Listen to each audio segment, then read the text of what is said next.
Hey, folks, just a friendly reminder that all shows on the Madness Comic Network are produced by their individual hosts and in no way reflect the opinions of the network as a whole.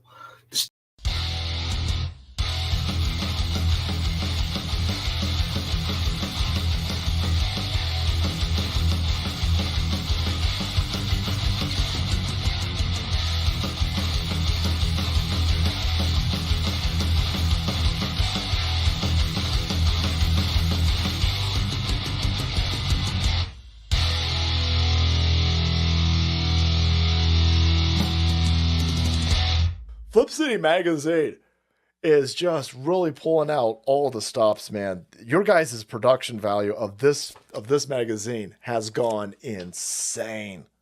I mean, look at that. I mean, I remember when you guys it was black and white. Even when it was black and white, I thought your quality was great. But damn, they have just I mean, they just really stepping it up a notch. Look at this. James Corbett, boys. James Corbett. Genuinely cutting, but also funny, and obviously just chaotic and very fun. I love Flip City. It has brought new types of badassery and integrity to the print medium.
The future.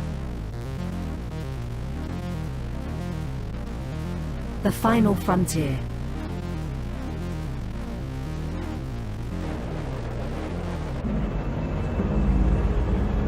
It has never been so uncertain as now.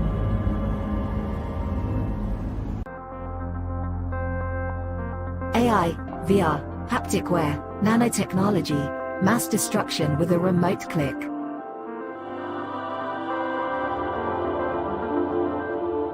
Now we are finally seeing the true potential and dangers of an ever-connected and overly policed hyper-technological world. Have we finally become the architect of our own demise?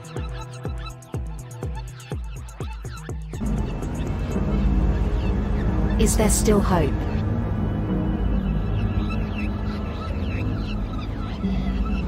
Welcome to the future.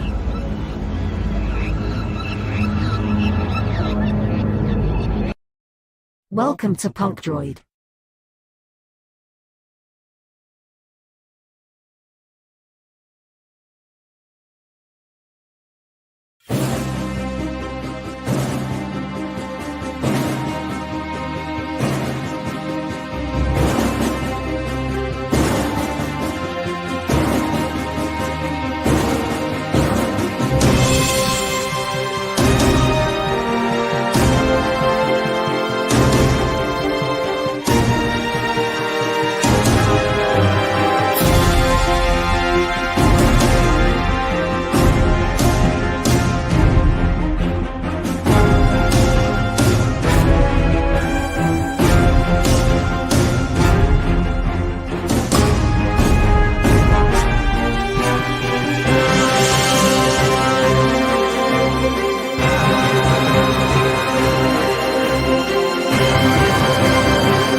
What up? What's that? What is really happening right now?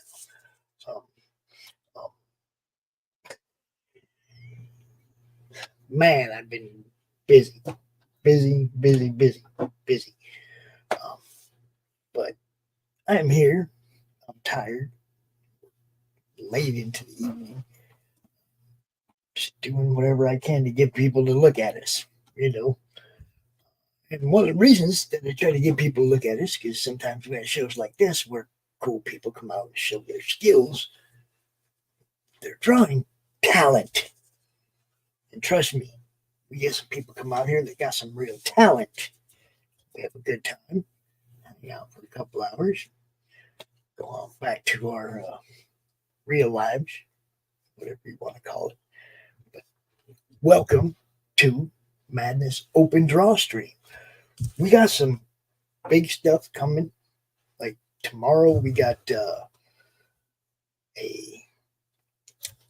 countdown during Monday Madness. Monday Madness is going to be a 3-hour show tomorrow. 5 o'clock with Joseph Lees.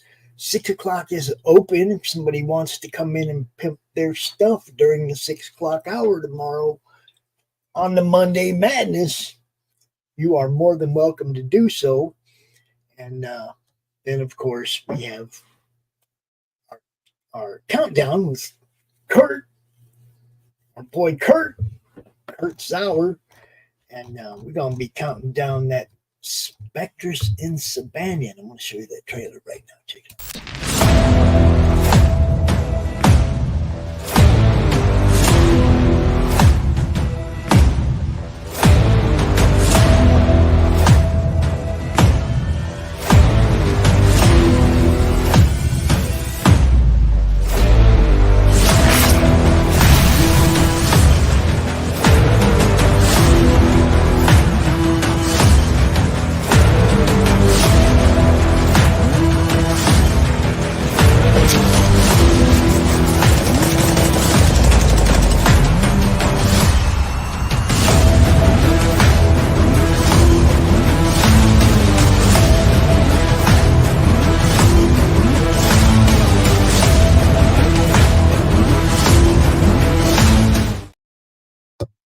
It is good stuff.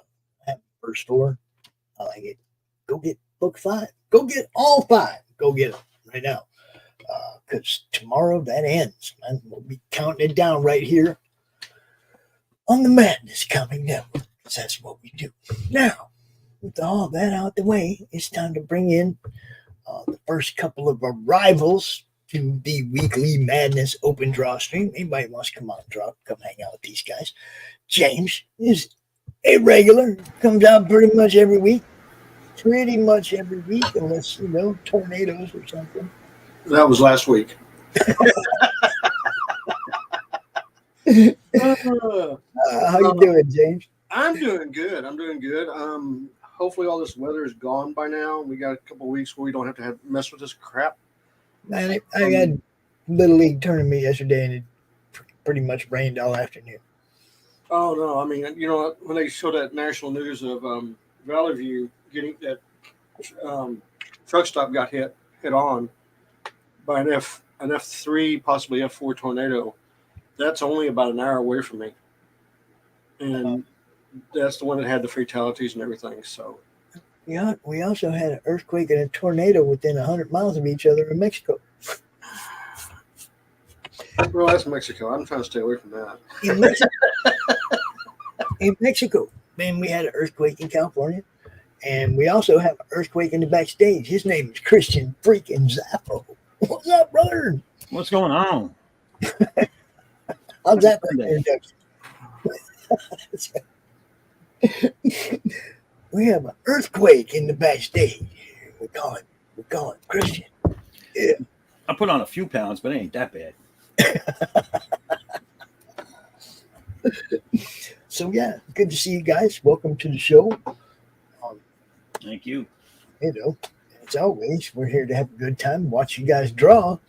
So I just let you guys introduce yourself. James, go ahead, tell everybody who you are, what you do. My name is James Lee. I am the creator, owner, of the Steins universe and the Dark Goddess. I am a well-renowned horror author, New York Times list author on horror, and right now I'm doing a beautiful picture of Power Girl and Desaad. So I'm jumped from Marvel to now I'm back over to DC. I got all my sketch covers done. They're all in the mail. They're all gone out. So that's all up like that. So if you want to find out more about me, go over to my website. It's listed underneath my name right there on the screen. So just go over there. All the artwork that I do on the live draw stream is up for sale. So if you want to buy it, go over there, pick it up, and it's it. It's cool stuff. There it is. There it is. And Mr. Zappo, tell everybody who you are, what you do. Well, my name is Mr. Zaffo. I am the creator of the Chosen One universe, better known as the COU. I am currently working here on the first several pages of the third installment book, while the other one is at the colorist, waiting for a July campaign that's going to kick off. My website is right there under my name. If you're interested or want to check out more of it, head over there. There's also a sign up on the page. It's free. You can sign up to get information, exclusives, and you can also reach me over there. It has my links to Facebook and Instagram and all that cool stuff. And I did a campaign that is finishing fulfillment this weekend. And it was a long time coming, but it was a big project. And that will be offered again for anyone that missed it and might be interested. That'll be offered again in July when I start the new book. What's the name of that one? The new series that I'm coming out with is this 3-issue arc on one of the main characters in my universe. His name is Addix, so it's called Addix Unbound Fury, and it's going to be 3 parts. This will be the Good.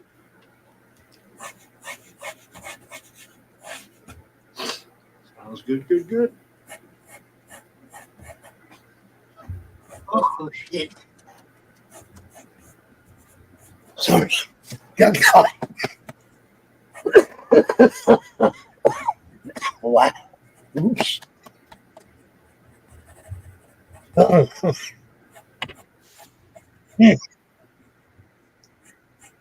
Thank you.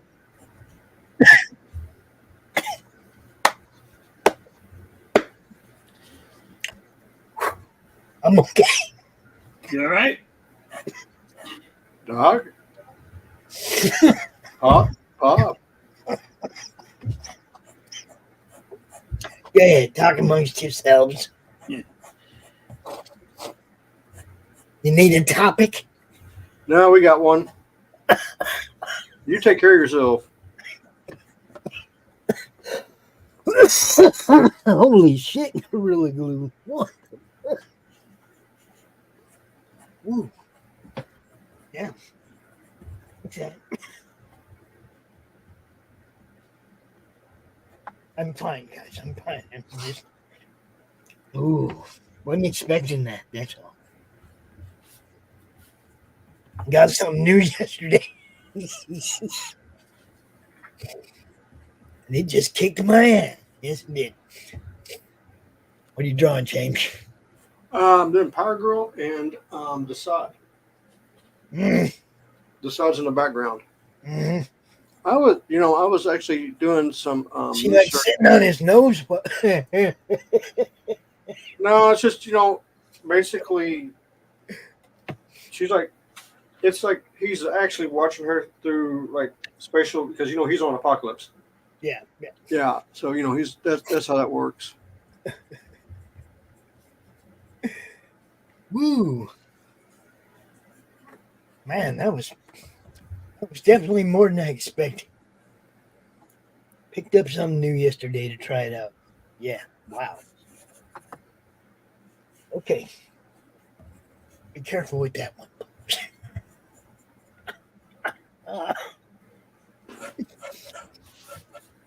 Oh. Mr. 269, that was very nice. I'll be back. I'm just saying.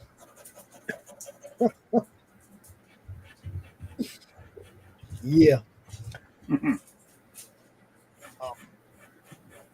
I went and checked out a new dispensary yesterday just by chance because it was right there, and I was right there. And dude was really cool. I mean, it's a smaller one, but dude was really cool. And told him I might be back running a little commercial for him or something. Because, local sponsorships are good. Ain't that right, James? Yeah, local sponsorships are great when you get them. Yeah, local sponsorships are good. So, and we have one group that we broadcast to that's called Cool People Like Comic Books 2. And Cool People Like Comic Books 2 is based out of Michigan, something like that. But, it's like they let us broadcast there too. So usually I share everything we do to their group as well. Because they're Michigan based and that's where this all began. So, no telling where it'll end, but that's where it began.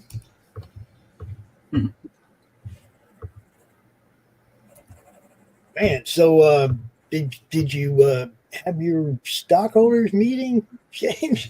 That's tomorrow. Oh man, I'm kind of looking forward to your update on that. Did you see the video where I ripped the living shit out of them? Well, yeah, but I'd like you to do that show on the madness if you would. Yeah, WB Investor going off on Hollywood. Stay tuned at 5. Well, yeah, kind of just like that. And I just posted a short Chuck Dixon doing pretty much just that. No, I'll tell you what really caught my eye this week, and this is something interesting. I gotta stop. I'm talking. But Disney did a sneaky little move this week and posted a job posting that is under the radar. Really? And I'm gonna explain the job posting because this they want somebody to come into Marvel Comics and basically oversee all the spending on each book. And hold on. This is good. This is really good. To report to Feige, like I'm going to use one book just one book. Okay, say Uncanny X-Men. Okay, right. What they want is how much do we pay the artists, the writers, and the script, the colorist and letterer? How much is all that costing us, plus the print costs? And what are we selling? What's our price point? And how much profit that one book brings in? And he wants it, and they want it for every book they put out. But which sounds like a CEO's part of CEO's thing. But the thing is, you do not have the control to stop production of a book, to hire or fire anybody, and to maintain a status quo. Now, is that kind of a screwball job or what? It sounds like they refuse to believe that they're losing money because stuff is garbage. Yeah, that is kind of exactly what it's like. I mean, when I saw that, I was like going, just put out that you need a CEO to come in and fix everything. Just put that out there and let it go, and say we'll take our hands off. You can come in, write the ship of comic books, and fix everything. Hold up. How much they going to pay this guy to come in and try and make it look like the books work? It didn't say. That's the kicker too. Because I'll do that job. I'll come in there and make it look like the books work. I'll do that. I'll tell everybody I'm doing that, but I'll do it. No, I mean the thing is, I don't trust Disney as far as I can throw them. Exactly. That's what I mean. I'll just go down. I'm sure you heard of the big sell-off this last weekend. Last week, the super sell, which shocked everybody except me. I was hoping he'd wait a little bit longer, but he did it anyway. An investor for Disney dumped $1 billion of stock. Yep. Which that's a lot of money. Yeah. That's a whole lot of money. and that sends the stock of Disney's into complete and utter chaos for a few days. Well, there was rumors too that they were looking to unload Marvel, wasn't there? Well, what I think they're going to do, I don't think they're going to unload Marvel. What I think they're going to do is they're going to shut the comic book company down and outsource it, like to IDW, or this is why they were talking with Todd McFarlane. Well, I know Todd that they did that statue contract with them. Well, the statue contract was first, but they've had Tyler Kirkman come up. They've talked with Todd. It looks like what they're trying to do is cut payroll. And what I mean by that is they'll hold on the IPs and I'll run a business. I'll pay them some money for the IPs, and then I get to control the comic book company. But everybody that works for the comic book company is no longer affiliated with Disney in any shape, way, or form. Yeah. They're contract labor. You see what I'm saying? Well, they got a better chance with IDW because they're in some hard times. Todd McFarlane has zero reason why he should do a deal with Marvel. Well, IDW is a dumpster fire that's fixing to probably go under any day now. That's what I'm saying. That's why they would stand the benefit. I wouldn't go talk to IDW for nothing. Because of one main reason. The Wonder Girl herself's over there. And she is a cancer to comic books. Well, I don't think if they did a deal with them like that, I don't think she would stay there. I'm just, She's got an editorial job over there. I don't know, guys. I'm just like, look, put Shooter back in charge. Mm-hmm. Dude, Shooter wouldn't take it. I know, but God, he could save it. He wouldn't do it. He'd let it burn. Sell Marvel back to Revlon. It's just like, come on, man. Just make us some good comic books, and then people will buy them. The problem is, they just don't care about. They haven't cared long enough to ruin the fucking. Look, go back to newsprint, guys. Look, Marvel, I'll go tell back to newsprint. Take the collectible part of it out of it. Just sell people cheap fucking books that they can read, fold up, put in their pocket like it used to be. Y'all might start making some money. Well, that's not going to happen. And no, okay, let me break some stuff down for you real quick. Number one, the problem that Marvel, Disney, DC, Warner Brothers, and everybody has, they have catered to a group of people who got on their soapboxes and got on their things and started complaining and yelling for all this bullshit. And when they got it, those people did not support what they were putting out. Yeah. That's not what I'm talking about. I'm talking about. Hold on. I'm going to get to where I'm going. And what happened was they lost the trust of the customer base. And this is when they were like, we got to make money. So this is when they started doing we're going to jack the books up to $4.18, $5 and bullshit. And they catered to try to make a offset of profit, which did not work. And now they're reeling, and now they're hurting really bad.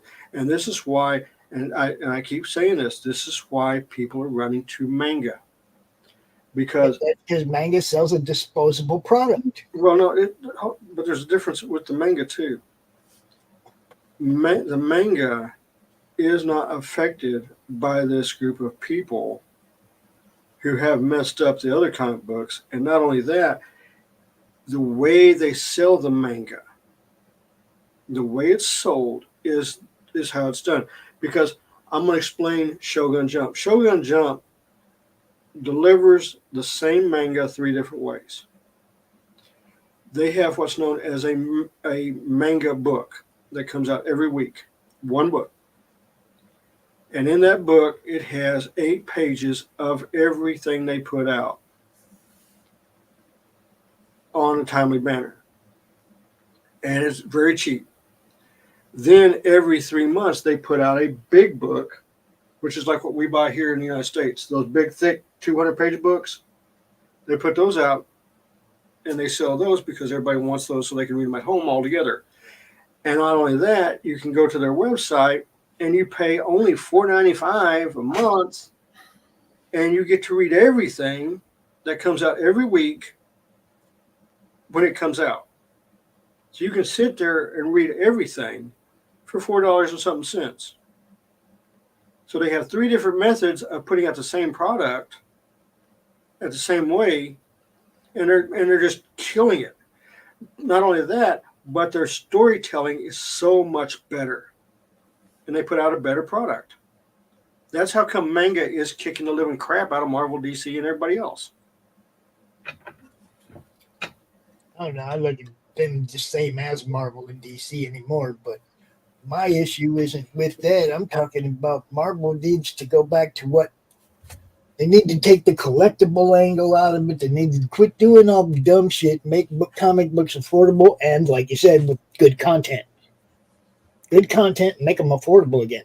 Nobody wants to pay $5.99 for a fucking 24-page book with 18 pages of story. Bad story. That's the key right there. Bad story. Yeah, but even if it was good story, nobody has that kind of. That's not disposable money anymore when you talk about that much per issue.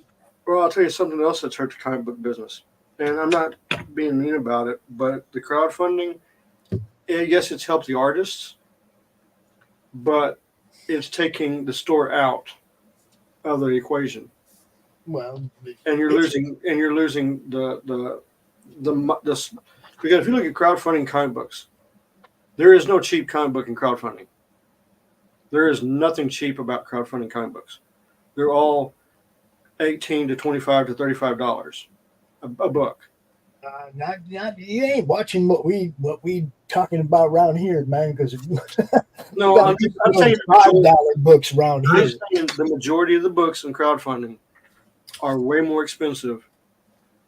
I can't buy those books. I don't promote those books. There's a reason for that, though. Big guys, I don't care. No, I mean, I know what the reason is. Like I said, There's a lot of them. I mean, it's all financial reasons. The big companies can afford it more because of the amounts they get printed, the distribution, correct, investors. I'm not knocking contracts. I'm not knocking it crowdfunding. I'm just saying the trickle down effect toward the stores and everything that other people go to.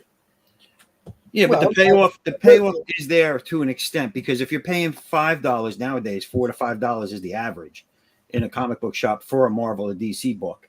I mean, yeah, you do have your $2.99s, your $3.99s, but those are far and few between now. So you go up to $10, you double your price. Hold on a second, you double your price, and then you're getting an ad-free book for the most part. Most of them are ad-free. You're getting almost double the pages on a lot of them. There are 24-page books that do come out floppies. That's still giving you 2 more pages than the other one. You got more of an interaction with the creator. You can have tiers sometimes where you could be in the book, where you get a bunch of other things that aren't given to you with the $5 book in the store. So, yeah, the price point when you see it in a crowdfunder for a book is high, but you're getting a lot more and you're more involved, and you get to follow the creation process. There's a lot more benefits to that crowdfunder book than there is to going into a store and buying 10 books that are crap stories from a corporation. Oh, correct. I agree with you on everything you said. What I'm saying is forgetting something else, guys. There's a demand for comics, and there was a time when Diamond said, "We're not going to deliver comics." And the big 2 said, "Pencils down," and the states shut down cons across the fucking nation. If there's crowdfunding, that's because that's the only way comics were getting to fans. Well, they're gonna have to deal with that now. Well, they built that. I'm agreeing with everything you said. But again, crowdfunding helps the artists and the creators, 100%.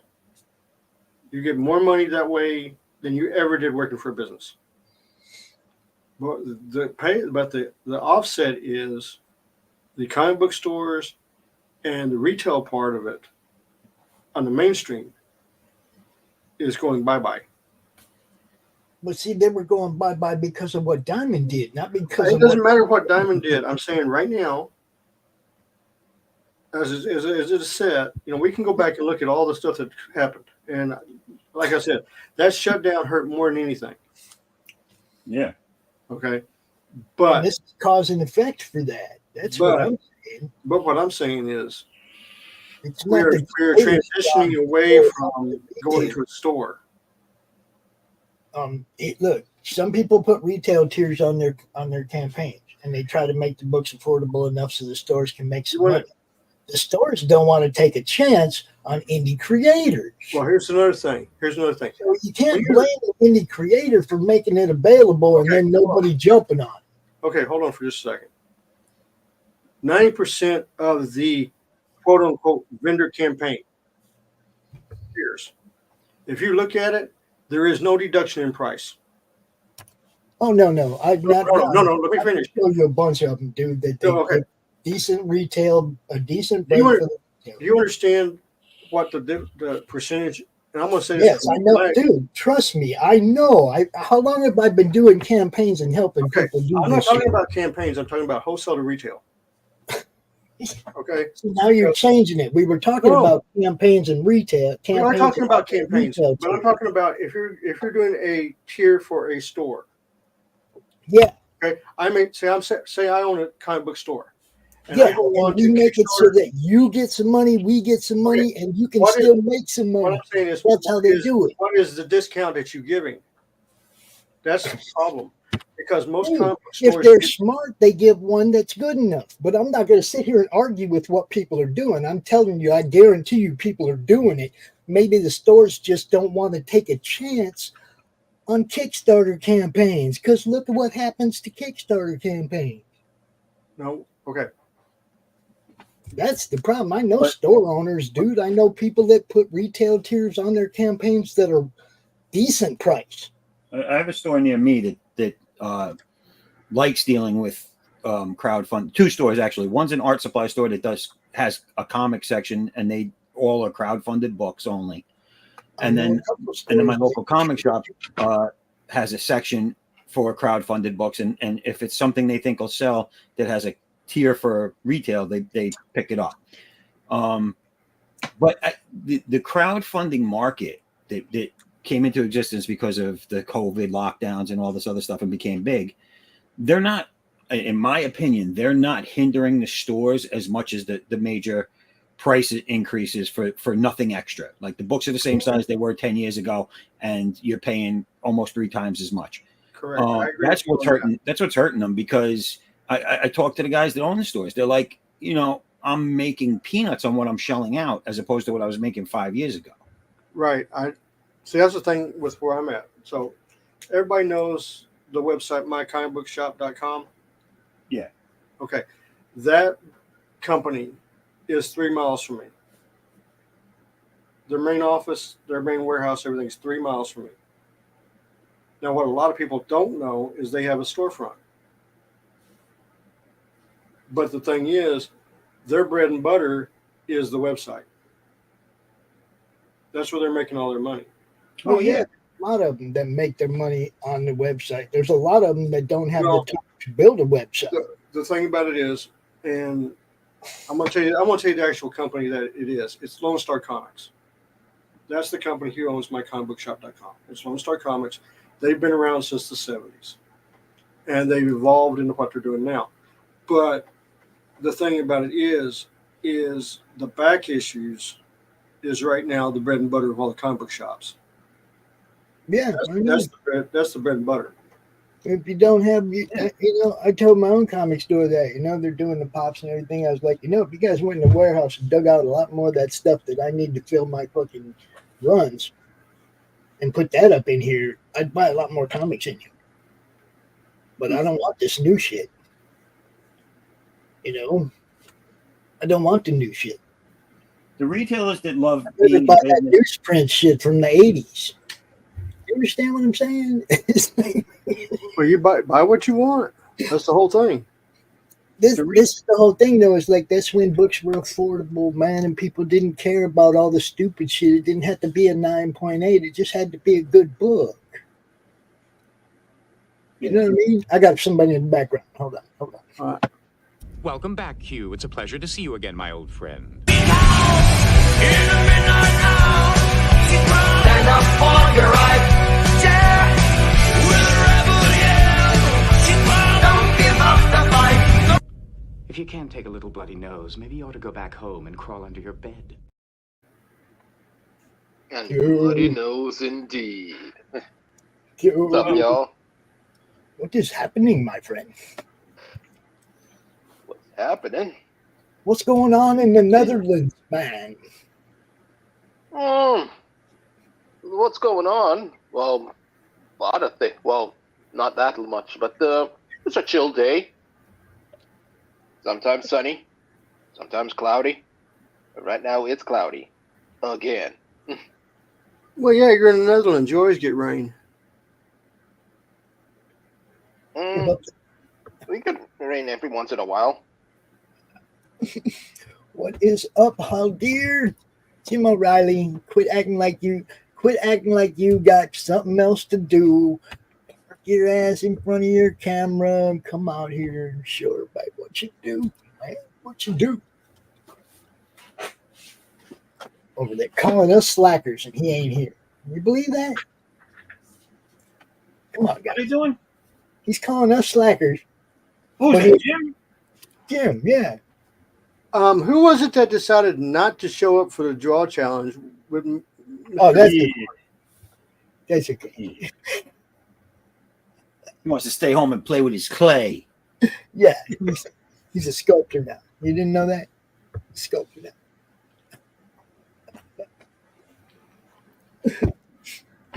And Q is off on the journey of the Winter Soldier. Started this last week.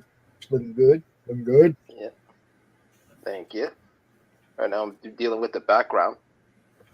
I mean, since he's standing around in the St. Petersburg square, I thought where he's gonna put it in the middle of a red square. I thought, okay, do a little bit of background for research purposes. So I simply Google. Sometimes I use Google. Sometimes I use Google Maps to get to the location. Nice. So where's Crom going to sit in this thing? That's a good question. Two things could happen. One, either be in the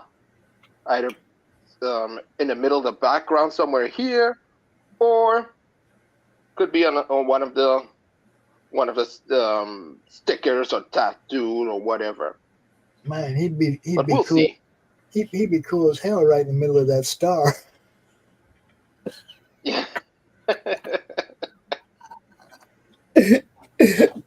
You should do your next piece in an outline of Crom's head. Do the whole piece inside the outline. That would be cool. Now you're talking. Now look. See, now people giving you ideas. You see what happens? You hang out here, people. Hey man, do this, do that. You see what happens, Warriors? See what happens?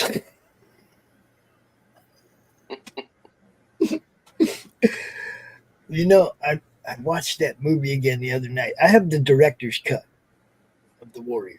And can you dig it? Do you know what the director's cut is? Yeah, it's like the first 6 minutes of the movie. No, there's no extra scenes. No, wait a minute. On the Warriors? Yeah, there is. No, there is not. I'll tell you exactly what it is. It's just fades in and out to the comic book panels and pages from the Warriors comic book. I don't remember what Only addition to it. No, nothing different at all. That's the only addition to it. Huh? Because I remember seeing the original version, and then I saw another version where before they go on the train and everything, before they get lined up and everything, there's a whole bunch of them, and then they go off as just a small meeting group. I remember that. And then, of course, the greatest ad lib of all time was that thing with the Coke bottles. Well, yeah, that was not scripted. It's good stuff. Yeah, I sat here and watched it again the other night just because my favorite fight scene in all of cinema is the subway fight scene in the movie The Warriors. When I want to see somebody get the ass kicked, I go watch that movie.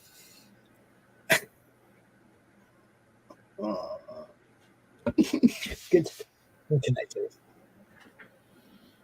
So do you find yourself watching it a lot? No, Oh, once a month maybe. You know. Yeah, I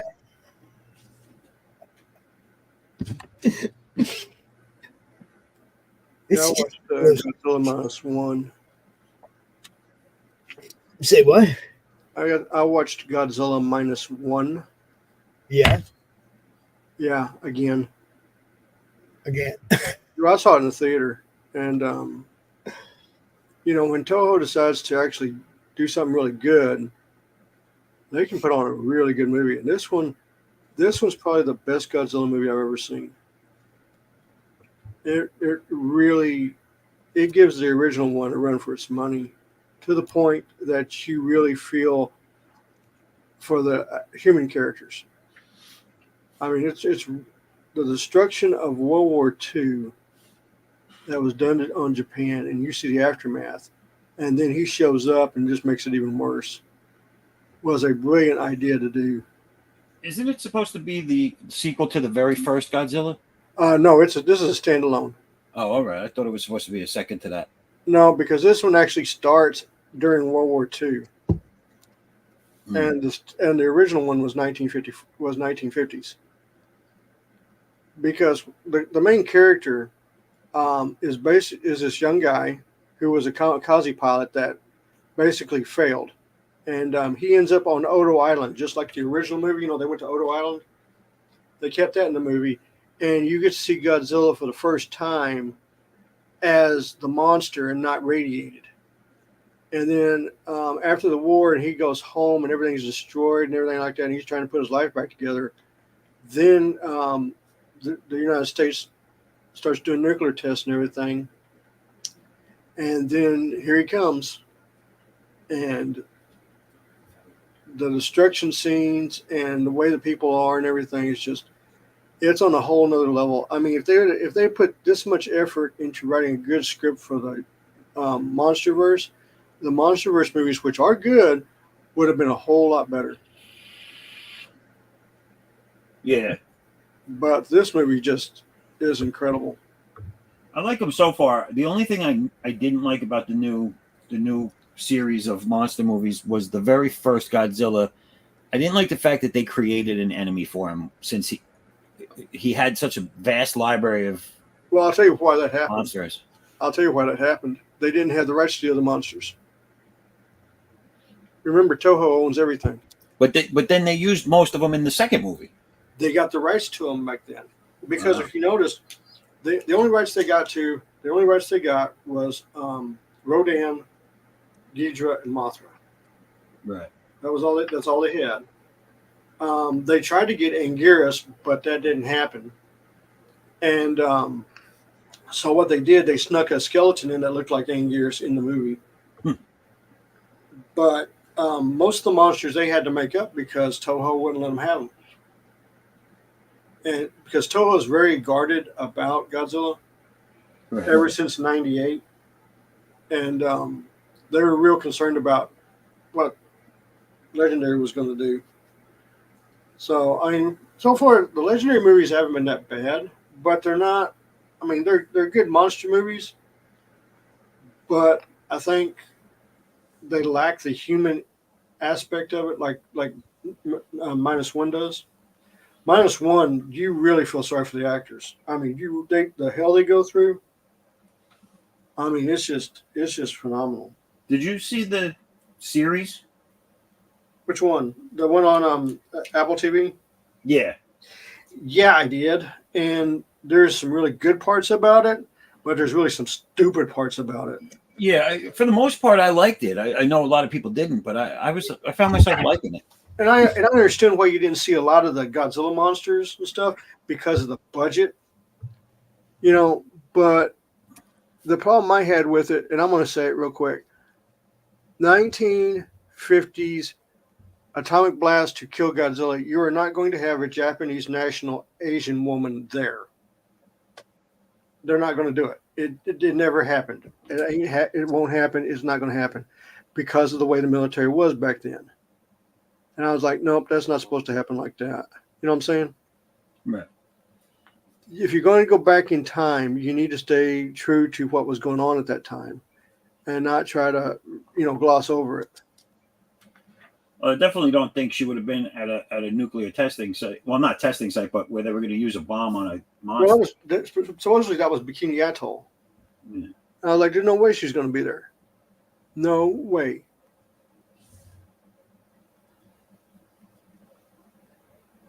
You know what I'm saying? Yeah. And then, Hey, of course, I have a fake Elon Musk follow me. Woohoo! the parody one or the real one? Another fake one. Look, there's a million of them, dude.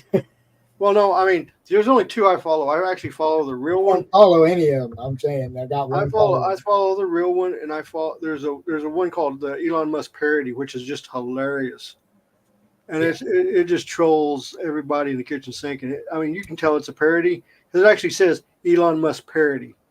Yeah, I don't follow And that. you're just sitting there just laughing at some of the stuff it posts. I just look at the one. It's following me, and it's eMusk 39672. Yeah, right. Yeah, that's not him. Yeah, no kidding. Yeah, I'm saying that's a fake Elon Musk. I said that from And then I just saw that they're trying to do the alternative to Twitter again with the thing called Claire. And I'm like, what the? What? Yeah, it's supposedly for artists. It's called what? Claire, CH or CLAR, something like that. And I'm like, really? Good luck, guys.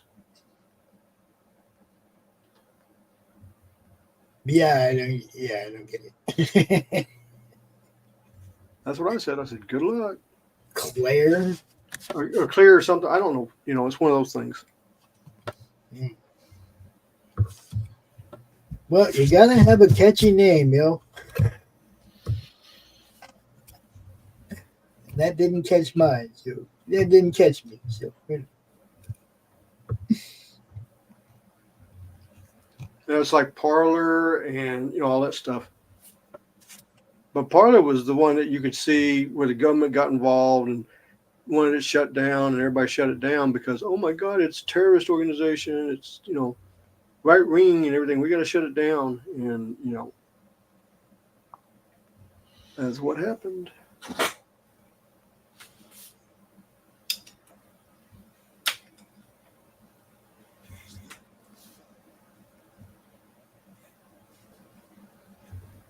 And of course, you get the other stuff.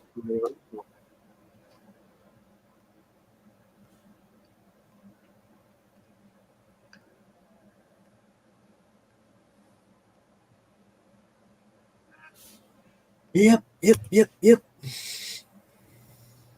I would talk movies, but there's nothing coming out for the rest of the summer that's worth a damn except for Deadpool. Look, Q's got the shakes. No, I'm kidding.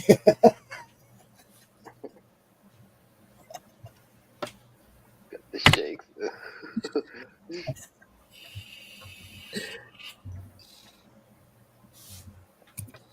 What do we got here? Hold on. Let's see what this is. Well, see, why don't you just come in here and work on it with us, my friend? No. Come on, Healthier. Don't be shy. Because, I'll show it, but it'd be cool if you just come hang out with us. You don't have to be on camera. Just do your work.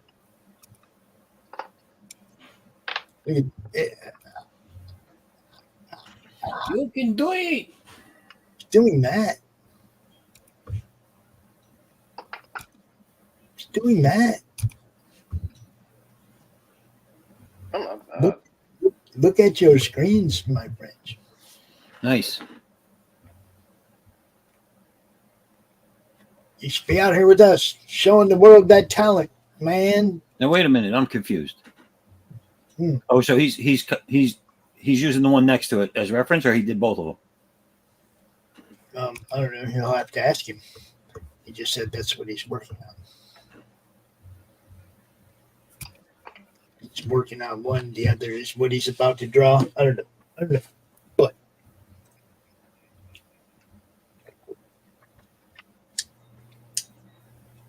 looking forward to seeing how it ends up. Either way, right? At least it's not Gregland.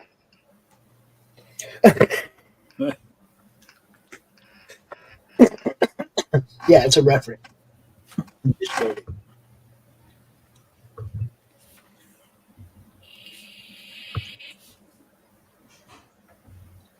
Unused reference. No, I'm kidding. Pops, where's Doctor? I don't know. I don't know. Make sure he's Let's right. find out. I mean, he's got admin. He can pop in here anytime he wants. Stephen B's got admin right now. He can pop in here if he wanted to. And I sent invites to everybody else. So anybody ain't here, the link is pinned, for Christ's sake. Anybody that ain't here, it's, what can I tell you? Well, we know what Super Scope is doing. Yeah. He said he's moving. I think he's just moving clay. Yeah, he's moving from the living room to the bedroom. To the bathroom. I think he's just moving clay. To the wall. You guys give him way too much credit for actual movement. I just think he's sitting in one place moving clay. No, he's pressing a button and going to a different camera. Moving his bowels. I know he's not here. And see, I don't like to broadcast the Doc's channel. I don't like to broadcast the Doc's channel when he's not here because I don't know if he's planning on going and doing something on his channel. You know what I mean? So, yeah. Otherwise, we'd be picking up his audience like we usually do. But, anybody watching, y'all can share this out. It's okay. You can retweet and you can hit the little share button if you're watching on Facebook or YouTube. It's okay. We're okay with that. Sharon is Karen. Now, Karen is Lori. No.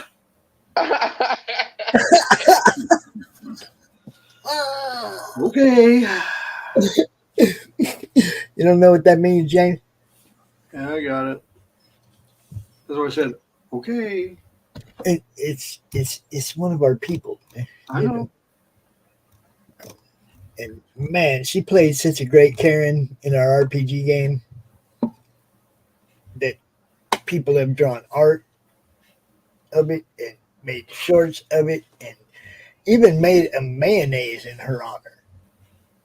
Wow, mayonnaise. Mayonnaise. You haven't seen the Needlemeyer mayonnaise, Q? No. Oh man! Look, it's one of the shorts on the channel. It'll take me a bit to find it. But Needlemeyer mayo. If you go look on the channel in the shorts, you can find it. It's hilarious. I'll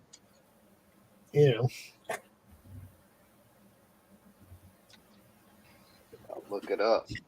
There are blankets. You can get blankets and cups and all kinds of shit with Dante and Karen.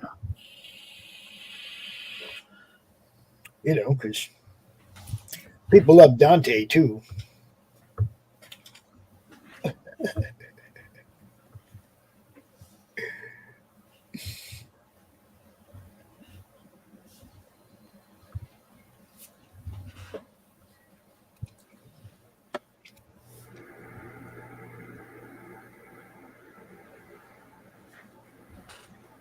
And yeah, I feel you, James. There ain't no good movies. There ain't, Oh, no. I mean, I actually saw the list for the whole year for Warner Brothers. And I'm like, who the dumb fuck did this? No, I mean, I'm going to show you how dumb this was. Are you ready for this week of dumbness? So here we go. You have Dune 2. You have Godzilla, Kong movies, okay? Two big. You know you're going to make tons of money off these two movies, right? You have nothing for the summer, so you should Dune should be Memorial Day. Godzilla should be 4th of July. And you could do whatever the hell you want to with Furiosa around September. Who gives a shit? So, did they do that? No, they didn't do that. What did they do? First week of March, we're going to release Dune. Then the last week of March, we're going to release Godzilla. That's got to be the biggest, dumbest decision ever in the history of movie making. My God. How come there's not a G.I. Joe movie every year on the 4th of July? Dude, I want to tell you, that's a good question. That's a really good question. I'll tell you, you know what? If I was James Gunn, I would have set up for 4th of July a Team 7 movie. Something, dude. Or a Sergeant Rock movie. Yes, a Cap of Sergeant Rock, anything that's, Patriotic. any of them fucking universes. I don't even care, but why isn't there one on the 4th of July every year? That's a good question. Yeah. Bring that up in your next stockholder meeting. Well, I don't own. I mean, I could say something. I don't own Sergeant Rock. Sergeant Rock. No, Sergeant No, I'm Rock is just saying DC. the idea of a patriotic movie every fucking year on the 4th of July. How about that? Well, that's a good question. You brought up Team 7, and not to change the topic too much, but I think a book like that, a story like that, would actually be the best way for them to work their whole Wildstorm brand into existence again the right way. Team 7 was, first off, great story. Second off, amazing artwork. I mean, that is some of the best comic book artwork ever done in the history of comic. I mean, it is so damn good. Well, if you look at it too, like they could do Team 7 to start it off. They could jump into Death Blow series. They could then take that and do a Backlash series because he was Team 7, and then they had that Black Ops, which was more like the modern day version of where that all went. Well, you also remember Grifter's Team 7 too, right? So, and Grifter's part of Wildcats. So, and I think it would be a nice way to keep that whole universe like cohesive and all together.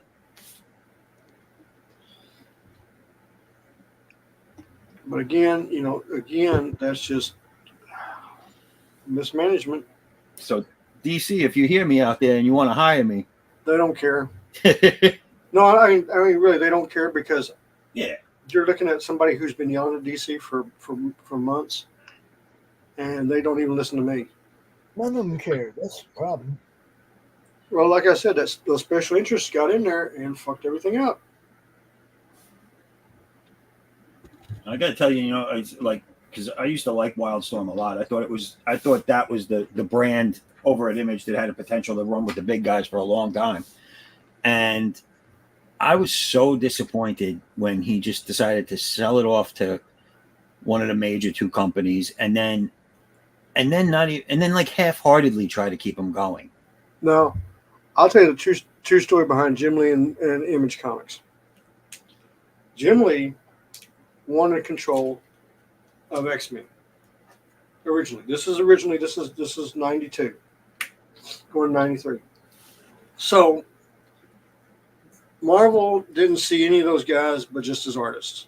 So it was basically Rob Liefeld and McFarlane, and Rob Liefeld and McFarlane were known as troublemakers at DC. At Marvel, I'm sorry. And so basically they got everybody in a hotel, and Jim was there. They got Mark and Valentino. Jim Valentino left because he saw the writing on the wall. He was going to be gone anyway. He wasn't making good money. He didn't have a great, but he had publishing knowledge. He understood how business worked in the comic book field and like that. So he was basically like the grandfather that was coming in to maintain the company. And Jim Lee's idea was, I'm going to go off. I'm going to show you what I can do, and then I'm going to come back, and you're going to give me what I want at Marvel. So Jim went off with him, created all of his stuff with Wildcats and all that stuff. And he, 6 years into it, he talks with Marvel. This is when Heroes Reborn came out. Right. And he was trying to get control of parts of Marvel, and they said no. Yeah, they didn't care about it. They didn't care. But DC heard about the talks and went over and said, "Hey, we'll give you so many millions of dollars for your stuff. Come with us." And it was a lot of money. I want to say it was like $15 to $20 million.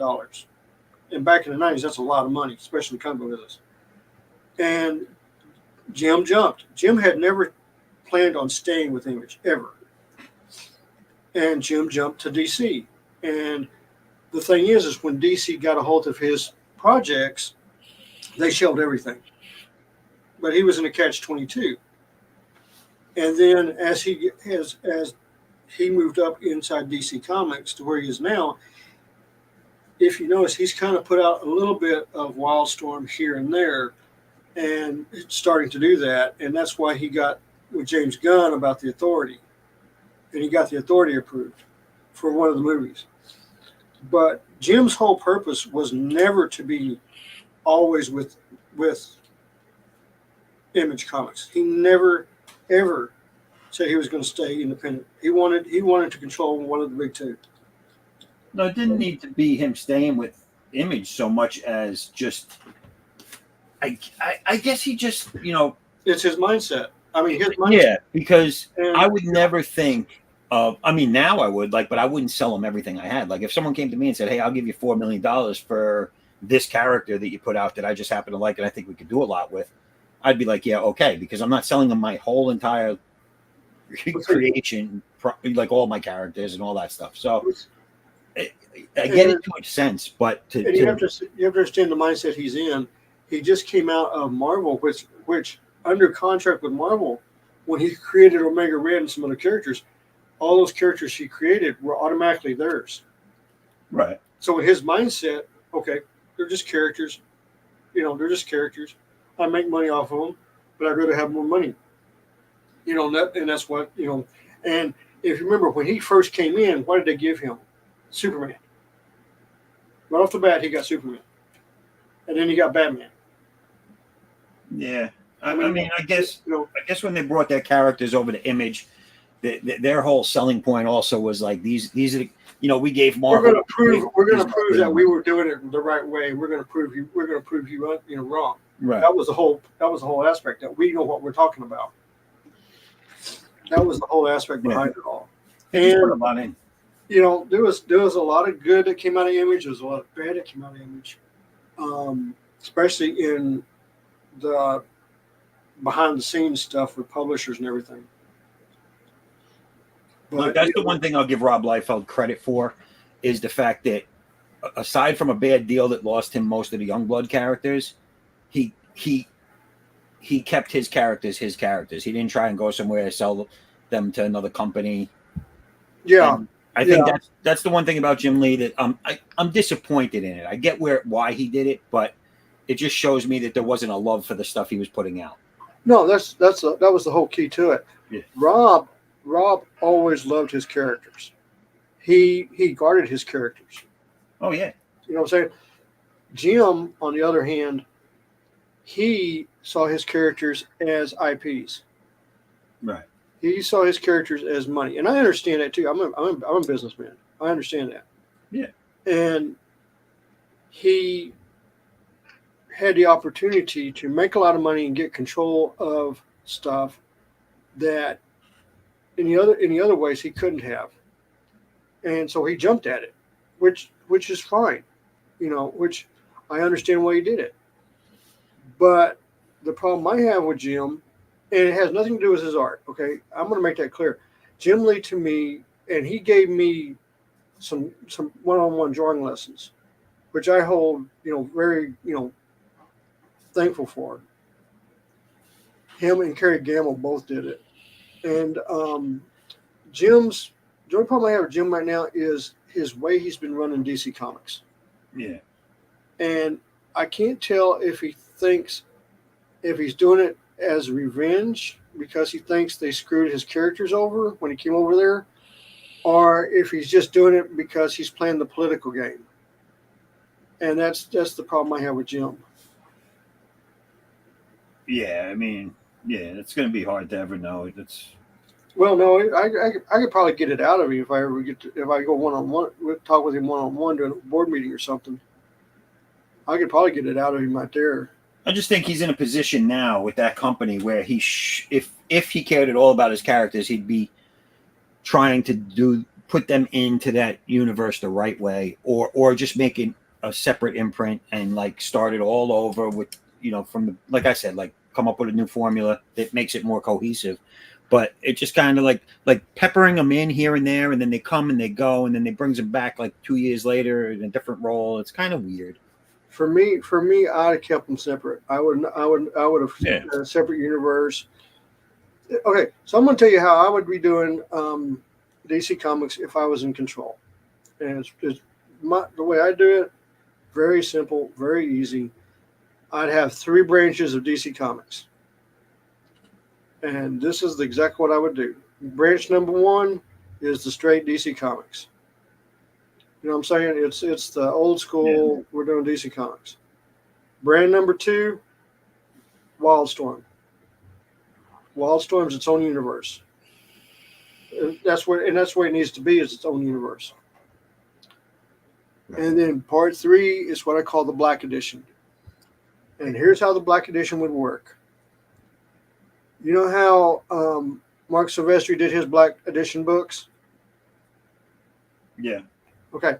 So, independent comic book creators, you think you can do a better Batman or better Superman or better Justice League or whatever, characters and stuff. Well, I'm going to give you your chance. So, the Black Editions is like this. Say, we're going to license out characters to you to do your story, to do your artwork, to do everything. You're going to have to pay for it in-house, and then you bring it back to us, and we will distribute it for you. And you will get 75% of the profits. Now, say you want Batman. Well, that's going to cost you $5,000 up front. Say you want Commissioner Gordon. That's going to be $250. Say you want Catwoman. That's $1,200. So you want to get the characters, and you must guarantee a 3 to 6 issue miniseries. You have 1 year to put it all together, send it back to us for approval, and then we'll print it and distribute it for you, and then you get your royalties. But everything is in-house to you. That means you got to pay for everything up front. That's exactly what I do. You know how many independent artists would go after that with certain characters? The only rule would be, I think the payment for the licensing of them would have to come after it's approved, because not too many people will put the money up front to not be approved. Well, you'd have to do a submission to where you could look at it. Right. But so did you guys look at the screen? Did you see the work that he did here? Yeah, I'm sorry. That looks really cool. That was reminds me of Stephen Platt. Is this the same person? Who's this? Yeah. That's Hal Deer. Nice. Very nice. Nice chainsaw. Not bad. Nice chainsaw. Very nice chainsaw. Very, very nice chainsaw. I'm liking what Q's doing with this background here too.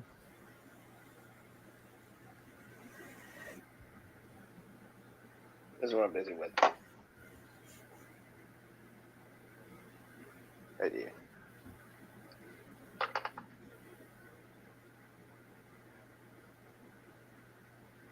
But the main issue, if you're going to do DC Comics, is to get the fans back into trusting your product. Right. And to give them a price point that they can afford. Well, that's going to be the biggest thing across the board right now, is to get the price point where people can buy. Like I was talking about this the other night with someone and on another stream, and one of the biggest problems is you used to be able to go into a store as a 10, 11-year-old with your allowance money or whatever you made cutting the grass or delivering newspapers and buy like $5 or $6. And now it's not pocket change anymore. You have to go in there with $20 just to get like 2 or 3 books. Like, it's crazy. Can't get the kids engaged if it's not affordable for kids, man. Well, I mean, it's just like going to fast food now. Fast food ain't $5, $6 anymore. Yeah, well, that's because of COVID. Well, Comics. it's the same principle. I'm just saying, same principle. Everything went through the roof. The Look, cost of living isn't Well, people aren't making the we have a comparison. show offs where we go through decades of comics, and I can show you exactly when each time they went up in price, and it's a gradual thing that continues to happen and has happened forever. Yep. The quality of the product itself, the paper and everything got all nice and glossy and pretty. The content inside got shitty. But the point is when it was affordable for kids to buy comics, kids bought comics. Right. Yes, I agree with that. There's no buts about that. They know that. They don't cater to they're not trying to get the next generation of readers anymore, dude. They don't care. That's the whole point. When Disney bought Marvel and when Warner Brothers took over DC, they wanted the IPs. They didn't care about the comics. They didn't care about production of anything. They thought it as IP movie. That's a TV series. That's what they saw, and that was the big mistake. I'll tell you, they should start caring about it again because the movies and the TV shows have they're on a downward slide now. Well, again, on that, if you look at the movie, this is the thing that I'm trying to explain to DC, trying to Warner Brothers. The movies are failing because their comic books are failing, and I'll explain. So I'm going to just go through a couple of movies and explain why I say there's a problem with the movies and the comic books. So let's take The Flash. The Flash movie, besides Ezra Miller being a complete dumbass, that movie came out, but the comic book of The Flash wasn't even in the top 250 comic books of selling. That means it wasn't even selling 10,000 copies a month. That's sad. And you saw the results when the movie crashed and burned. If you look at Blue Beetle is even worse because Blue Beetle didn't even have a book out. And that movie was even worse. And then you move on to Aquaman 2. Well, we know what happened to Aquaman. 6 issues in, they canceled the book because of lack of sales. It got down to the point where it was only selling 3,500 copies a month. Then you move to Black Adam. Now, Black Adam, oh boy. Black Adam could have been a fantastic movie. But their mistakes were, 1, they put it out at the wrong time. 2, they had backup characters that were carbon copies from Marvel that nobody gave a rat's ass about. 3, they race swapped Hawkman. And 4, the comic books for Hawkman, Dr. Fate, and Black Adam were below the top 150s. Now, if you see the ramifications here, copying Marvel, race swapping, lack of sales in comic books, all 3 are factors of why these movies failed. Not to mention some bad script writing. You see what I'm saying? If you had, say, Superman was selling 250,000 copies a month, and you were going to put out James Gunn's movie, that's almost a guaranteed success because everybody's in the comic books and everything like that. Is it? No, not even close. The only books that are in the top 150 comic books right now are Batman related. I wanted to like Black Adam, and I got to tell you, from 5 minutes in till the end of the movie, I felt like I was being browbeaten by someone's, agenda. The things I liked about Black Adam, number 1, Dr. Fate. Dr. Fate was perfect in the movie. Oh yeah, he was probably the best character in the movie. He was the best. The thing was with Black Adam, nobody knows who he is. They know who Shazam is, and they know who Superman is, but nobody knows Black Adam. Unless you're an existing comic fan, yeah. Okay, but I'm saying general public, nobody knows. That's the problem. Yep. That's the problem with what DC and Marvel are doing. They're making character movies based on characters that nobody knows and nobody gives a shit about.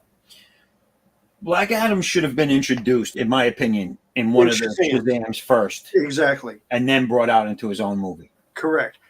And that's the same thing with Captain Marvel. Captain Marvel. Captain Marvel could have been one of the greatest comic book movies of all time. Yeah. If they'd have done it the right way. What I mean by the right way is real simple. The first Captain Marvel movie, you should have gone with Rogue. You had Rogue in your pocket. You had her. You should have Not had. this one. Hold on. Not this Captain Marvel, but I meant. Hold on just a minute. So, if you'd have had Carolyn Danvers as Ms. Marvel and had Rogue fight her and knock her into that crystal, whatever the hell it was, that became Captain Marvel, and then have Rogue have her mental breakdowns to the movie, that would have sealed Captain Marvel and would have brought the X-Men in to the DCU. Well, And let's face it, in the Infinity Gauntlet stories, the X-Men are part of it. there's a couple of things. One, Marvel messed up. Like they were setting up this version of Captain Marvel that Q's showing. They were trying to set him up to be the next Captain Marvel in the Marvel universe, and then they decided, hey, we're going to make everybody a woman. So they went back to that route. So that was one misstep I think they made. They could have just brought her in as another. They should have brought her as Ms. entity. Marvel. Yeah. They should have brought her in as Ms. Marvel. Right. And done the story where she takes over as Captain Marvel after Rogue beat the shit out of her. Yeah. They should have done that. That's exactly what they should have done. And you know what else upsets me about the movies? Like you saw the last Guardians of the Galaxy. Oh yeah. They made Warlock so damn stupid.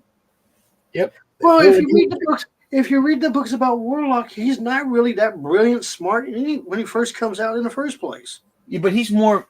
In the comics, he's more or less like he was just born basically. He's So not he doesn't run know. by some female. In this one, they made him like matriarch. a dip.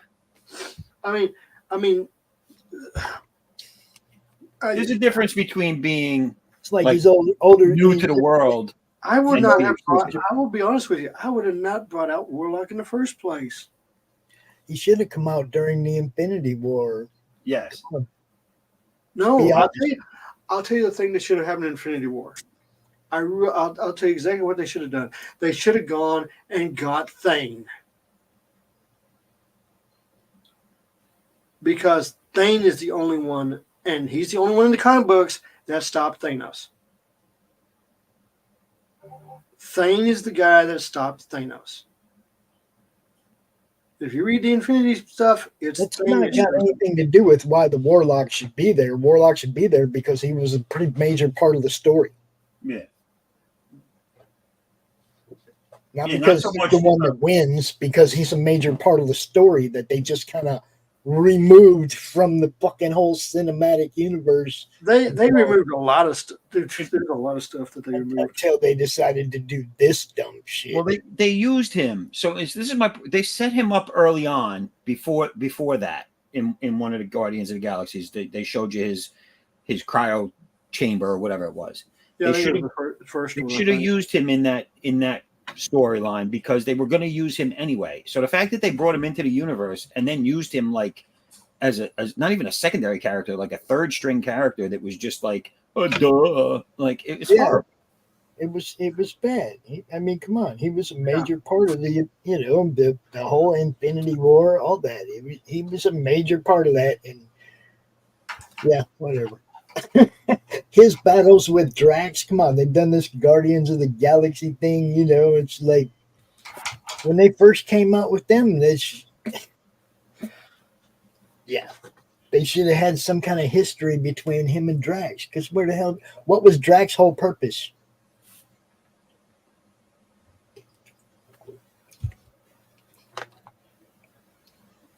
Kill somebody.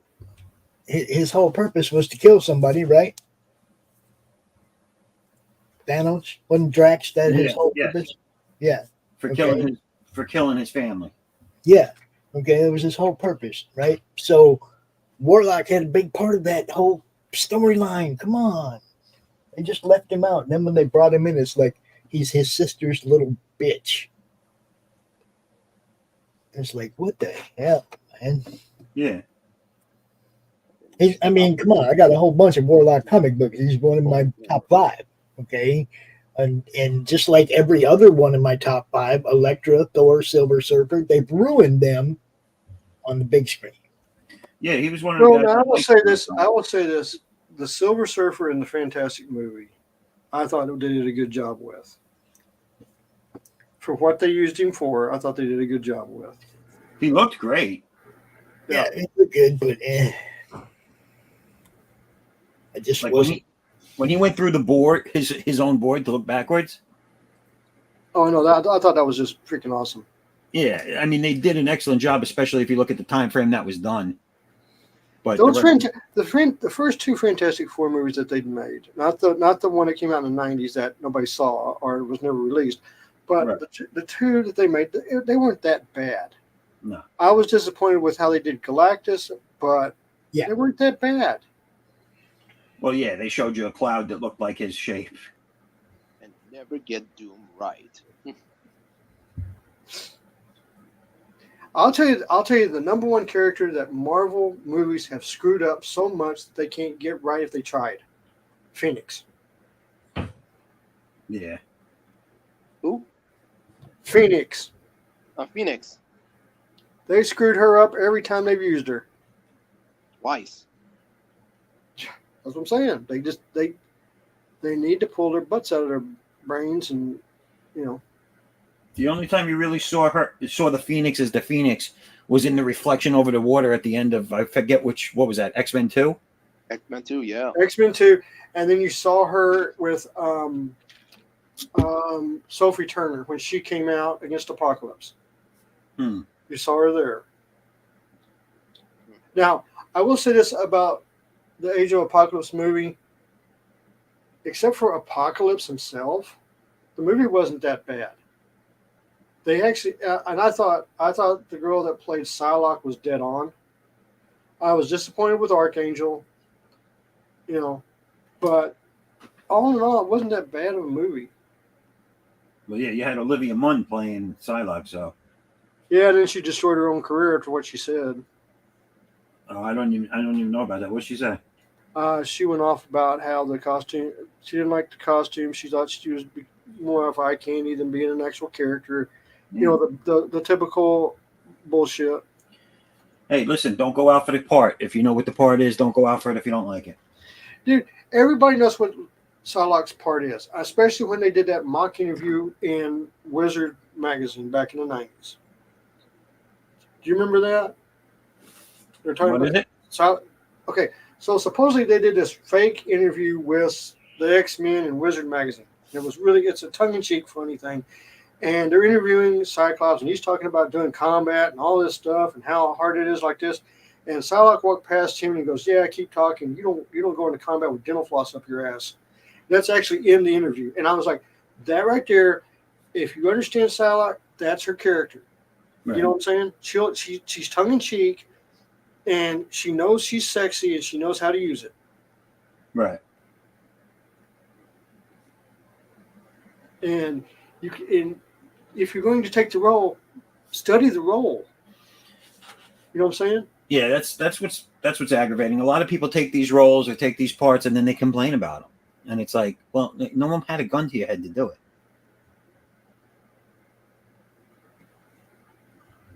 I mean, I'm just sitting there going like, if you don't like the character, why did you take the role?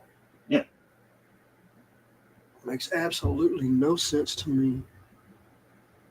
Because I'm pretty sure she didn't take the role, start doing rehearsals, start doing filming, and at that point they said, "Oh, by the way, you're going to be wearing this."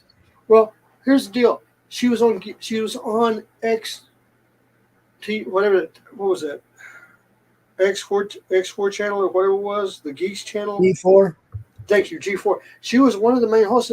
She knew all about the X-Men. She knew about Psylocke. Well, you know, she used to do cosplay before she even became famous, right? Yeah, I know that. That's what I'm So- saying. I'm like, what the fuck's wrong with you, lady? Yeah, you're complaining about something you made your career on. Oh, and speaking of cosplay, I got to give my hats off to 2 girls, because when they showed up, when they did the video for that cosplay, I was like, oh my God.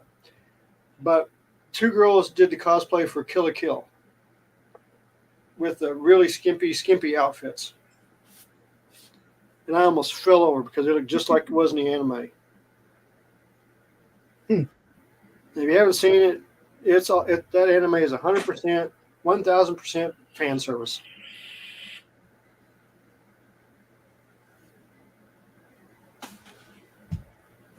And it is great.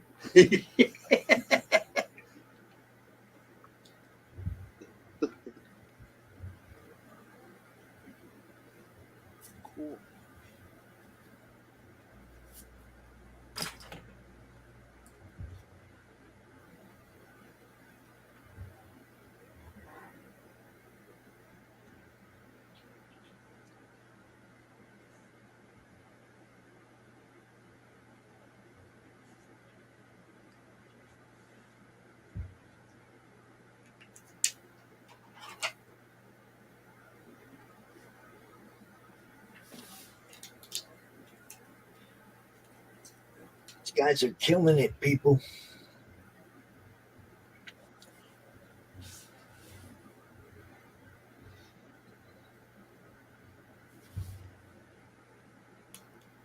You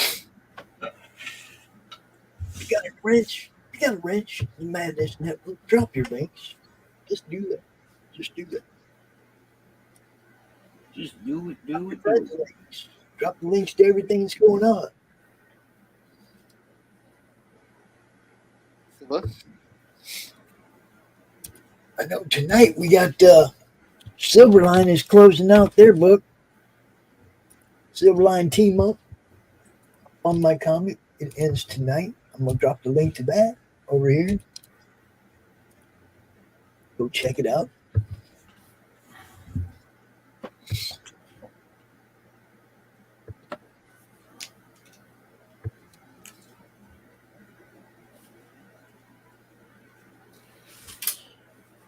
Guys, I'll be right back.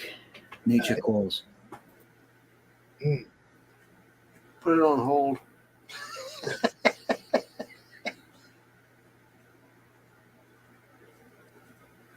See, when that happens to me, I just play the long video. Mm-hmm.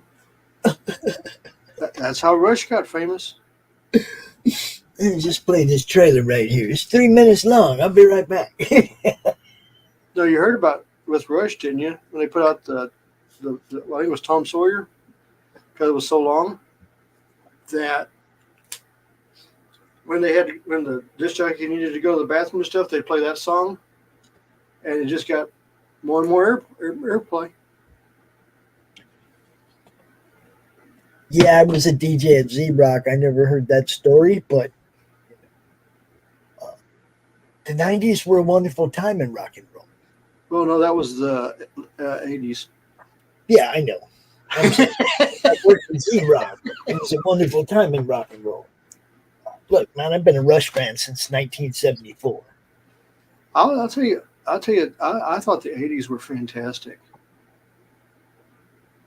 As a teenager, the 80s were just, man, seeing concerts and going on, all that stuff. And then when I got the Army and went to Japan, it was like everybody in the kitchen sink would come to Japan to tour. And you see them like every other week. Mm. It was great. And there's nothing like seeing a concert in the Tokyo Dome. Well, I've been to a few, like a lot of fucking concerts. And, What's your best concert you've been to? well, no, I'm not going to talk about the best one. I'm going to talk about this one right here. This is me and my friend Guy Hamilton. We were going off to see Alice Cooper. What year? St. Paul Civic Center, I believe. What year? Oh, dude, this is a long time ago.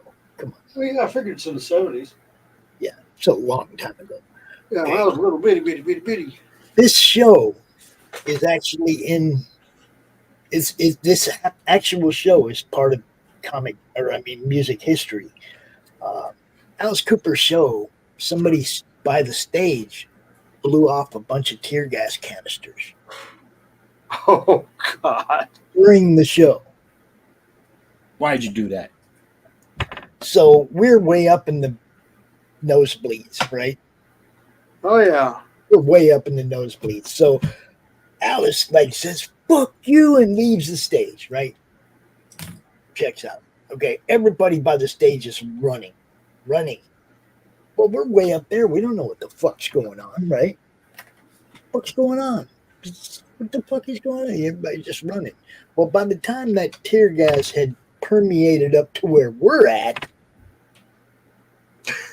ain't no exits that you can get. I mean, it was like, everybody, like, there's like 8 of us, and we're all like holding on to each other, and trying to get through the crowd and get out the fucking place.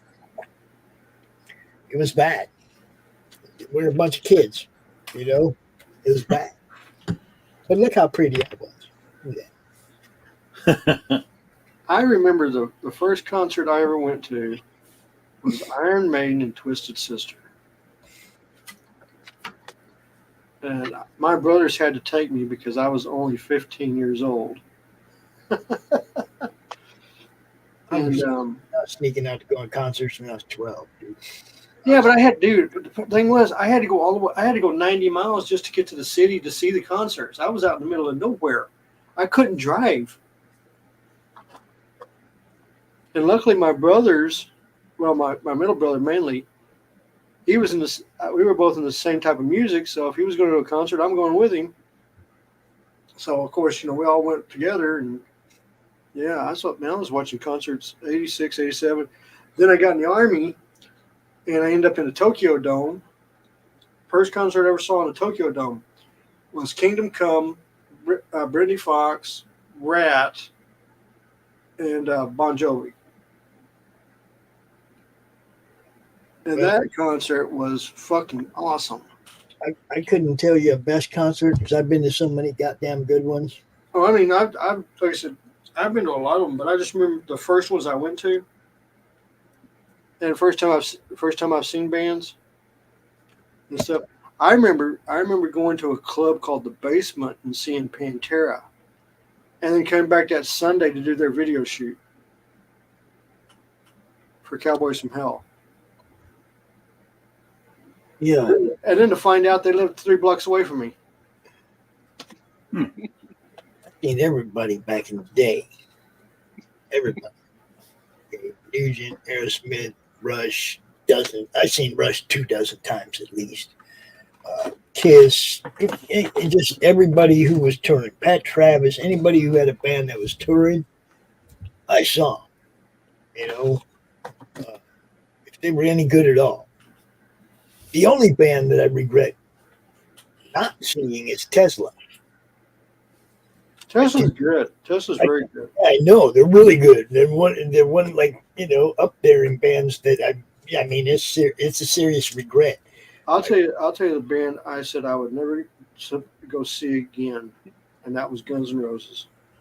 Yeah, I lucked out on that one because while everybody else got rain trapped at PIR that weekend, because there's only one that went in and out of Phoenix International Raceway when they came here, or when they went to Phoenix to play, and it stormed and it washed the fucking bridge out, and there was no way to get, and people were stuck there.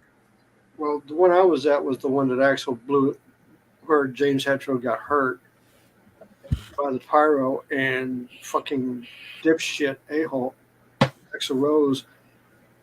They did 2 songs. Axl got mad and walked off the stage, and that was in the concert, and that's when the riot happened. I also saw a Motley Crue show that I was very disappointed with. It was the last show of their tour. They were at Compton Terrace in Arizona, and they did like a 45-minute set. It was the final show of the tour. That's supposed to be a blowout party, right? Yeah, but you're dealing with Motley Crue. I mean, that's what I'm saying. Like, stop. It's like they were on stage all of 45 minutes, and then they were gone. It was like, what was that? Yep. Bill, this is the big show, the final show of the tour, blah, blah, blah, blah, blah. And then, yeah.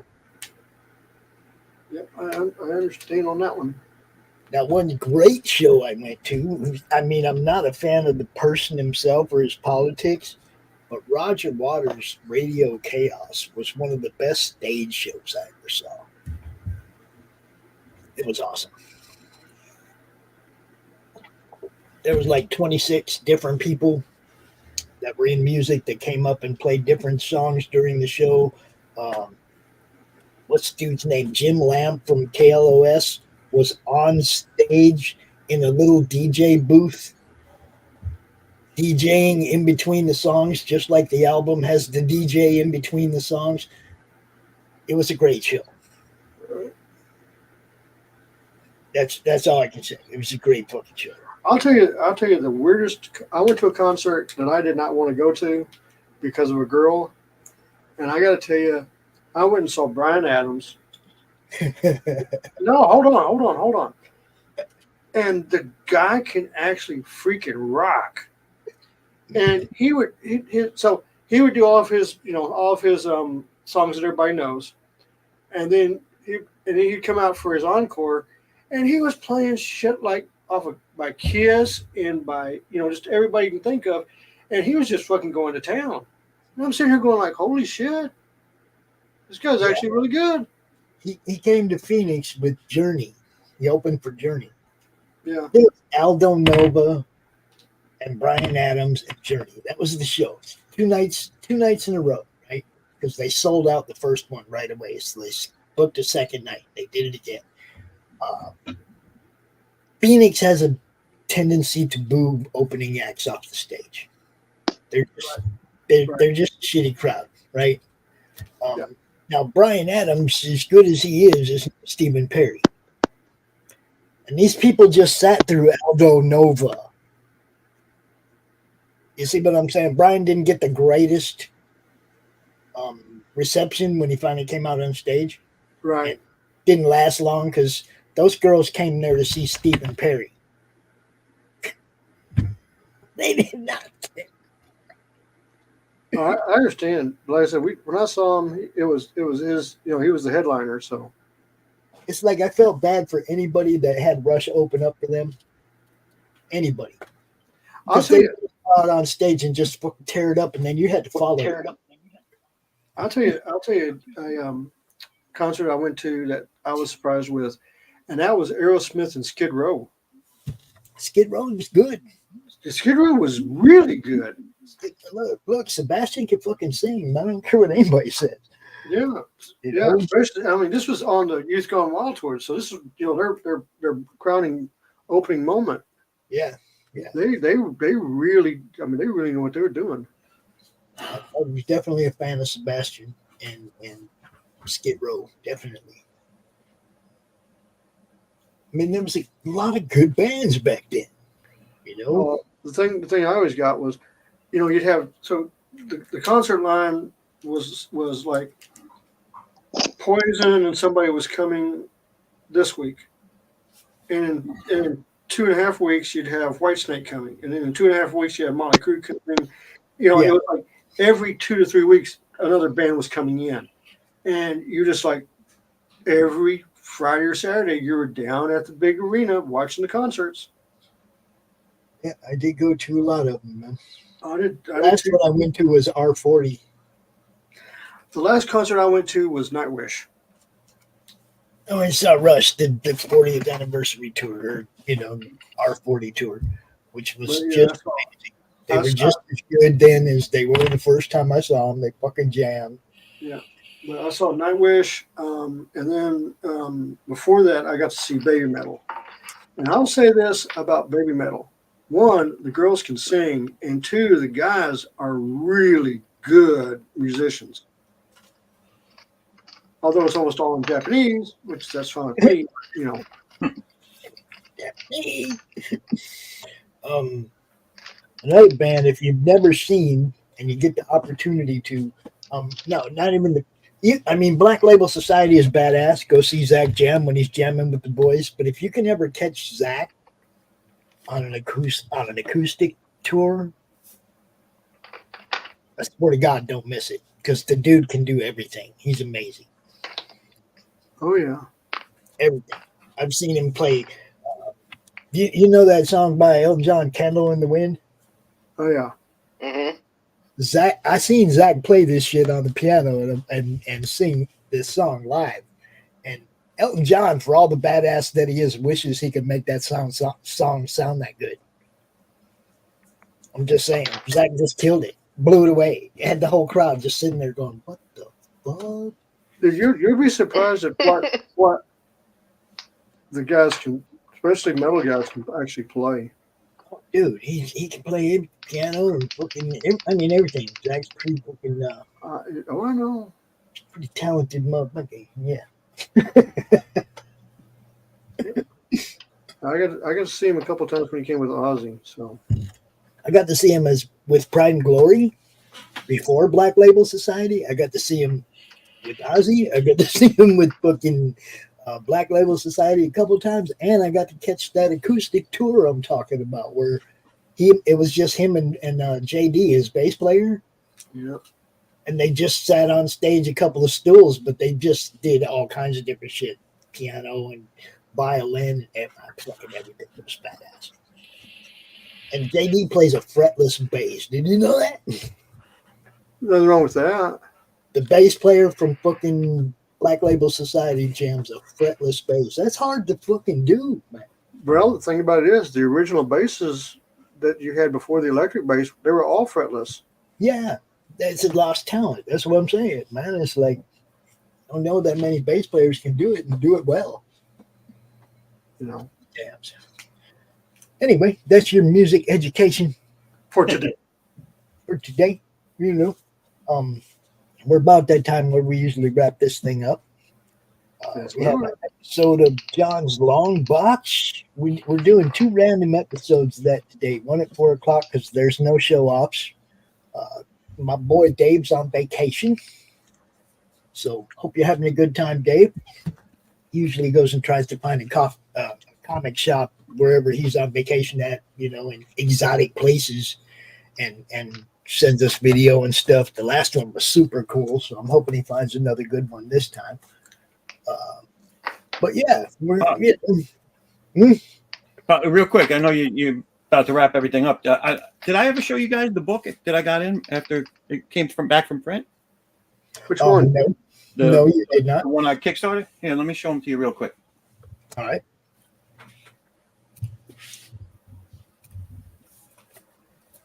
Oh, nice. So these are the, I don't know if you can see it that well. Can you embiggenate me? Yeah, hold on. Okay, here we go. Thank you. So these are the, let me get this light off. The covers for the regular flip book. Right. This is a cover I did. This is Andy Smith did this cover for me. Andy Smith, I'm talking to him about getting him on the show right now. Yeah, this is a cover he did for me. So I've having that done. This one here, you can't see it, it's wrapped up, but it's a wraparound cover I did for it. Right. And then this was the standard, the cover A for the campaign. But I also had in the campaign, and one of the reasons it took so long, there was so much stuff, is I had done a black and white art book that had a lot of the black pencils and inks from various pieces. Then I did all these. These were character bio cards that were in the campaign. Very nice. And let me see if this is all of them. Nice. Yeah. So I had a bunch of them, all different characters. But then this was the biggest thing in the campaign, and I had 5 different covers. This is one of the few I have left, but it was a hardcover book, nice bound hardcover, and it has. This was basically like an anthology book, so it had 6 different stories in it for different characters and stories that I plan on doing in the future. And then I used the alternate covers as like chapter markers.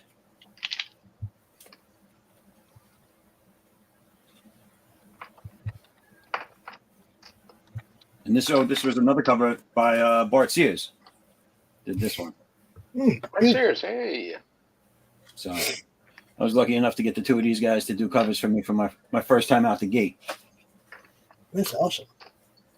Very nice. Very nice.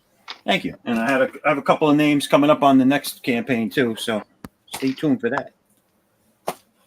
Goody, goody. I had one show. I don't remember. I don't remember. I don't remember. Yo, anything. Pops. I don't remember anything about this. Okay. Sort of justice. I don't know. I mean, I look inside of it, and I'm reading the names, and I'm like, I don't know. I mean, I know Silvio Spotty, but we don't like talk. And okay. It's Veronica Lopez, the colorist. The editor is John Taylor. Proofreader is Christian Maasbaum. There's a Francesca Henley Taylor, associate editor, assistant editor, and Silvio and Raphael. I ain't even gonna try to butcher that name. Did covers, but I do not remember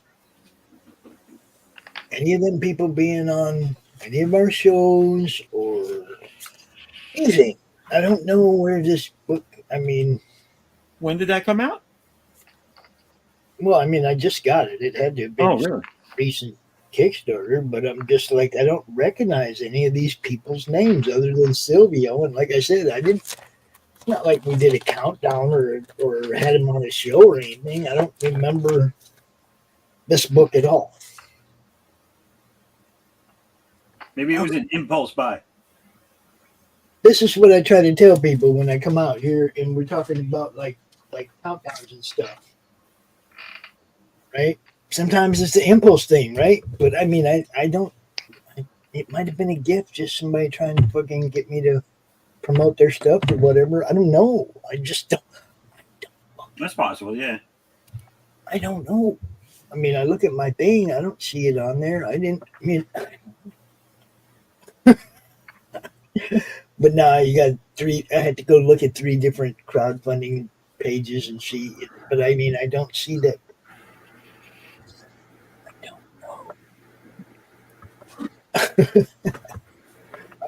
Christian, tell everybody where they can find you, brother. Well, like I said, you can go on over to foresight11.com under my name there. That's my website. All my social media links are there, the ones that are actually working. And you can sign up for free there to stay in the know. We're not coming up with a new campaign. The next one will be in July, after the 4th sometime. And yeah, that's pretty much it. And I'll be here on the Madness. You know it. You know it. James. You can find me at my website, blunsteins.com. You can also find me on Twitter. You can find me on Facebook. You can find me on Minds. You can find me pretty much anywhere and everywhere. So look for me where you can. There you go. I am Pops Van Zant. You can always find me right here on the Madness Comic Network. Q, where do people find you, bro? Yo. You can always find us here in the Madness Comic Network on YouTube and Roku. There you go. Peace, everybody. There you go. Later. Peace. Later.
Evil, billions of years old, wages war on the universe. Entire star systems are vanishing without a trace, leaving devastation in their wake. Nexus, the intergalactic guardian of lost souls, must stop the unnameable terror and its expanding scourge of destruction.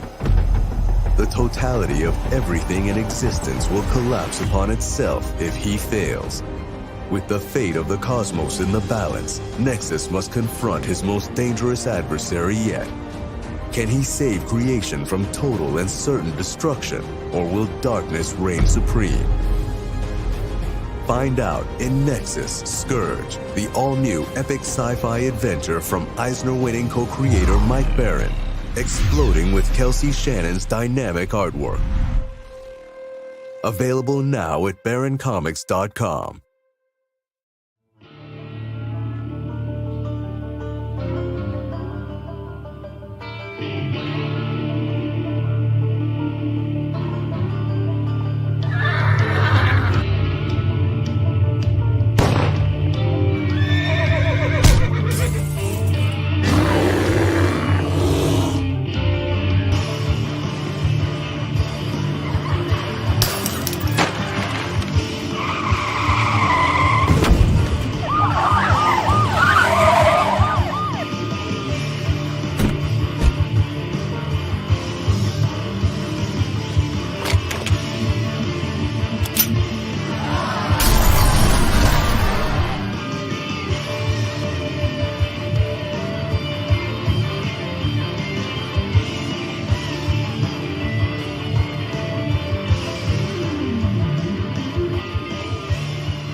How do you end this thing? How do you put the where's the brakes on this bus? I forgot. Jazz how to drive. hands. Jazz hands are done.